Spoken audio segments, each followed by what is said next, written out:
Hey YouTube, it's Matt with Olympus Reptiles, and our Purple Haze Western, which we are about to send back to our zoo and switch the scaleless back here, because I miss the scaleless a little bit, is having problems shedding. Both of those things do, I don't know why.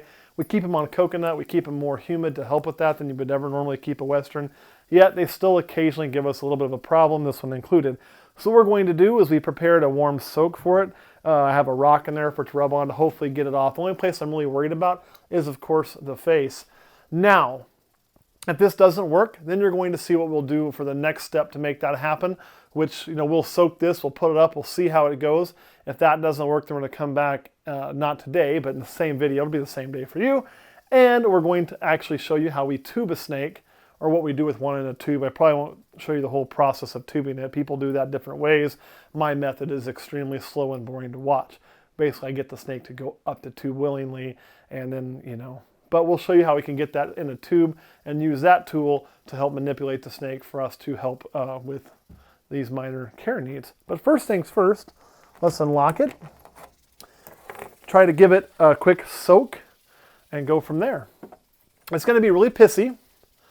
That's because, well, it's got stuck shed. We're also going to take this opportunity while we're cleaning it, or while we're soaking the snake to clean its cage. First thing we're going to do is just remove the furniture.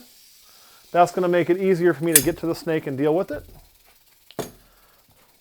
Next, we're going to try to simply use a hook. And if it'll let me, we may just be able to roll that skin back a little bit.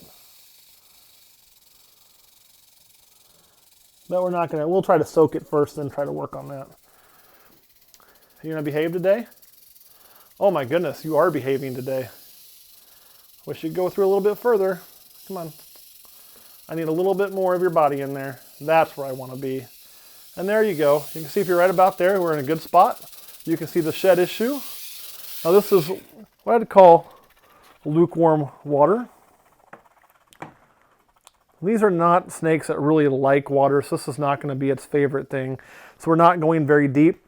Also, if you look, there is a rock in there, so it can always get itself certainly up and out. But we do want this snake to get a good humid bath. That doesn't mean I'm going to go dunking it in the water, though. It's not completely, because that would just piss it off. Now I want you to notice something. This rattlesnake is still rattling, but listen. You don't hear it. Actually, it stopped now. But when that rattle gets wet, it does silence the rattle. Hear it? There it's rattling very hard, and you can hardly hear it. Now it does want out of there, but we're not going to let that thing out of there just yet. Mostly what you're hearing there is it bumping against the bottom of the trash can. Come on, get in there. We're going to go ahead and close the lid on this thing and let it get a little bit of baked clam. We'll go ahead and turn the camera off. We'll do our cleaning, get all that skin out of there, get that turd out of there, and set this to the side for now. And hopefully be able to work some of that skin off. We'll come right back in a second for you. So we've now cleaned this thing up. We've removed everything. We got kind of freshened up the litter a little bit, cleaned the water dish, got the poop out, got most pieces of shed out. And he's been soaking, I say he, but this is actually a she, I believe, for about probably 20 minutes all told. So we did go do a few other things in the meantime, fed a few of the snakes we need to feed, etc. while we were letting this go. So I'm going to move this back over here. We're going to take a peek, see how we're doing.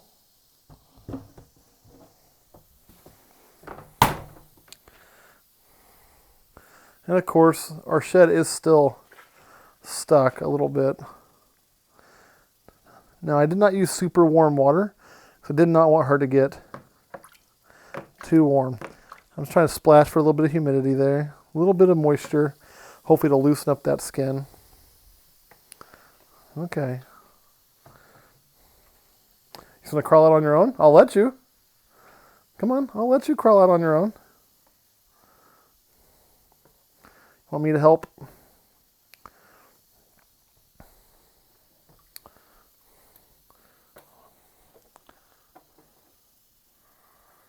You can see she got a nice long rattle. We got a good hook and tail on her now. We're just going to go ahead and start her back in there. And that rubbing action is kind of what I really want to see. is if she'll rub, then she'll get that off. It's ready to come off. She just needs to rub a little bit to do it. So I'm hoping she'll do that for us. If not, what we'll do is we'll end up tubing her here, and we'll do it for her, which will basically be tubing her, actually soaking her first again, then putting her in a tube, and then using a tool to just kind of gently work that off of the nose and eyes, it'll all come off. But if she'll go there, she'll rub on a rock, she'll rub on her log, she'll rub on the glass. And she has done some of that because we found pieces, there's still a little one I missed there, stuck to the glass. And you can see where that's curled up. It's ready to come off. She just has to work it a little bit. But we'll give her a chance to do so. And we'll come back and show you the results if we have to tube her. All right, guys, thanks for watching. Oop. Before I go, always put your lock back on. I can't stress this enough, man. If you're going to keep venomous snakes, have locks, have systems, and just think about it. You may say, well, I'm not stupid. I'm not going to go open the cage. But think about how many items you've seen us in videos carry in here. And if you're carrying in a box and I happen to rub up against that, I could open with my hip and take a bite on the thigh. Lock your shit up. It just is a good practice. Then when you take the lock off, it gets you in the mindset of, hey, I'm doing this. You know, you have to think for a second. So just lock your shit up, guys. That's all I got for you. All right, thanks for watching. We'll see you, we'll see you on YouTuber. We'll see how that goes. So, for me, this is a little bit of time, but for you, it seems like boop, boop, instantaneous. We already soaked a rattlesnake. We put it back. It wasn't able to get the shed off, although we should probably do a little skin picking up in here while we're working on it. It did get some more shed off, as you can see, which is good, but there's still some concerning shed. Yeah, if you want to grab that, I won't stop you. There's still some concerning shed on there, especially around its face. So now we're going to have to use another technique to further fix this problem. This is going to be a slow technique, so I don't know how long this video is going to be. We're going to do it safely, so it's probably going to look like we don't know what the fuck we're doing, but we kind of do. I've done this before. And what we're going to do is use these tubes. I've selected two. I've got all different sizes. I'm hoping this one will work, but if not, we'll go to this one. And the idea is we've been soaking the snake again to soften the skin, so we'll have an easier chance to pull the shed off easy. We're going to try to get the snake to go in the tube. That's the part that'll take the longest, okay? Once it's in the tube, we're going to control it, let it work its way up the tube to a point where we can then hold the snake, and then we can use a tool to try to remove the stuck shed. That's what we're going to do. I have done this. This is not something I have to do a lot, but anytime you're doing, you know, the simplest of thing on a ball python, you can just do by hand. On one of these, that's a really stupid idea, so you have to use these tools and slow everything down. So that snake's been there long enough to get some moisture and to hopefully make this a little bit easier process. One pro tip, okay? When you do this, if you're doing this with a snake, a rattlesnake, and you're soaking it first, don't use warm water. You don't want to fire this thing up and have it really energetic. As a matter of fact, the more lethargic it is, the better, but you don't also want to use cold water and cool it down too much. It'll shock the system. So just some, you know, nice lukewarm water. And she was already fired up a little bit. Yeah, she's already pissed, but because she's... So here we go. Thank you much. And again, we have a hook, we have a tong. This is a two-person job, so we got Jeff here and the camera guy. So this goes well. We're going to try to just to convince her that this is a good idea.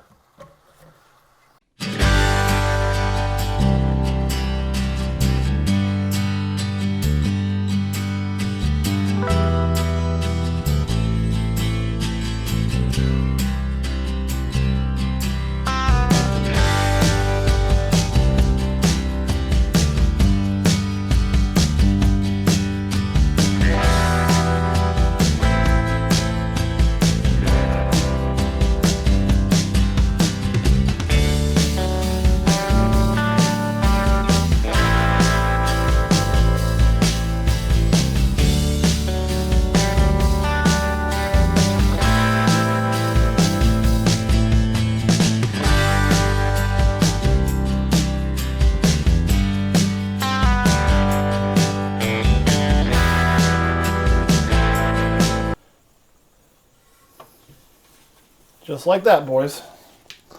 So now I got her in the tube, and she's within my control. So I can pick where she goes into this tube at.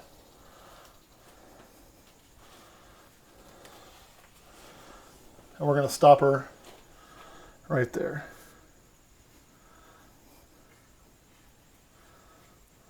Okay, Jeff, your job hold the snake, the body, and the tube. I don't want her head coming out of there.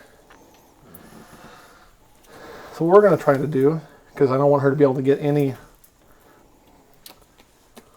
launch control at me there. I'm going to try to help with this shed. Just like that. There's an eye cap right there.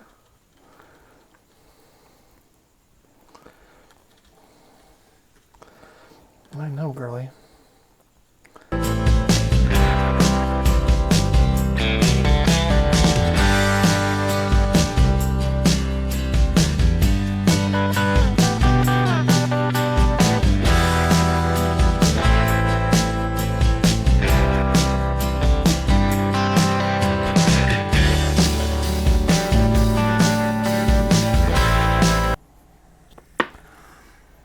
Alright, so what we're going to do now, we're going to try something just a little bit different. Stick with me here.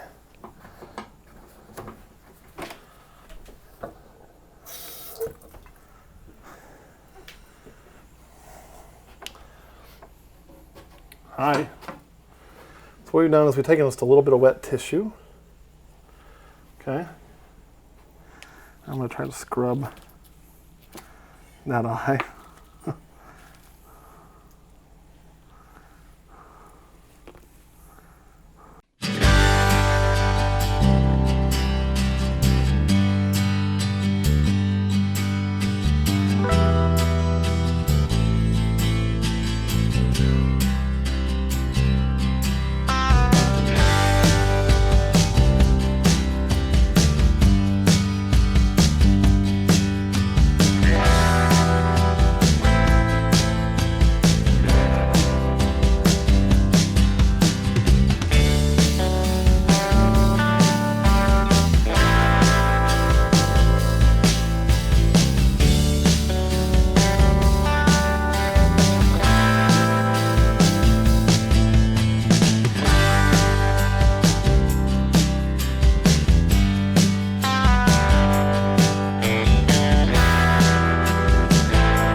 Okay, take a little break. Right, there's one. So done deal on one side. Now with that success, I am going to try to do that other one. This is stressful for me, stressful for her. I can see Jess working his hands, and I know I've been really quiet in this video, but when you're doing something like this, it has to maintain all your focus. It just has to.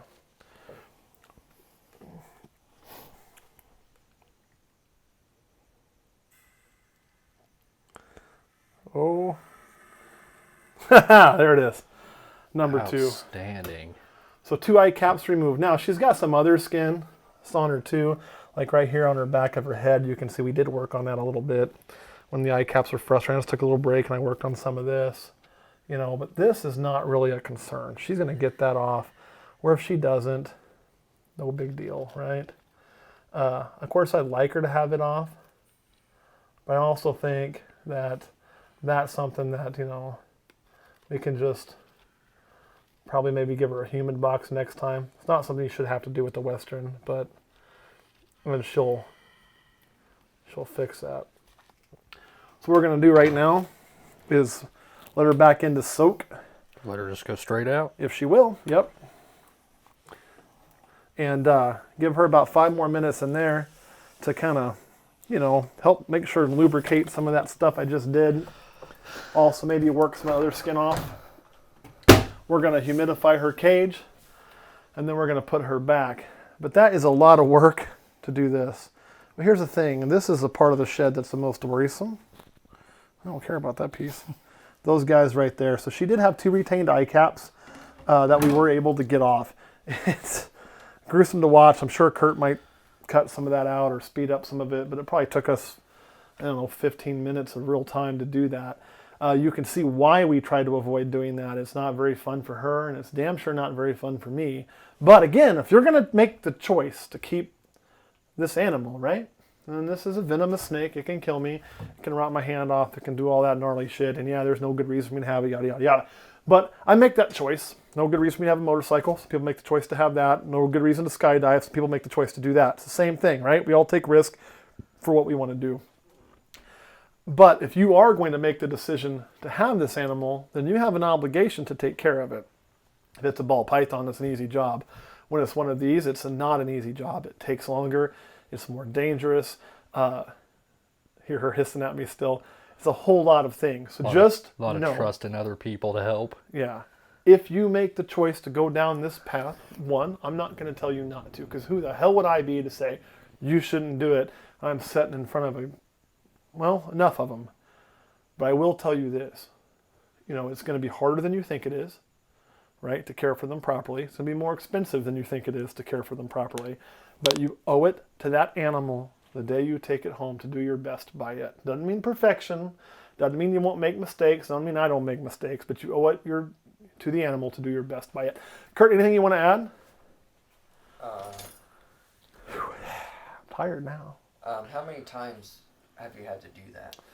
As far as shedding an eye cap like that? On a venomous animal? That is, I believe, the second I've had to do. First time I've twice assisted. On her. Maybe the third. I have had to tube them for other things. We recently had to lance a pussy injury and try to fix that on a snake, which we had to use a tube for that. I've also had to tube to do some assist feeds for some slow start babies. So, it's not something that you're going to do a lot when you own these snakes, but it's got to be something that you're able to do. And I'm sure there's methods that are a lot quicker and more fluid than mine. Mine is a method of patience. I'm going to get that snake to go up the tube kind of on its own. I'm not going to force it. I'm not going to grab it till it's safe. I could have went for it a few other times earlier, but if I'm not feeling perfect about it and there's any hesitation on my part, there can't be. I got to wait till I know I'm in the clear for me and for it. So not a lot, but enough. Any other questions, Kurt? Nope. All right, Jeff, anything you want to add? Nope. All right, guys, thanks for watching. I'm going to humidify the crap out of this cage, and I'm going to put her back in there. We'll catch you next week.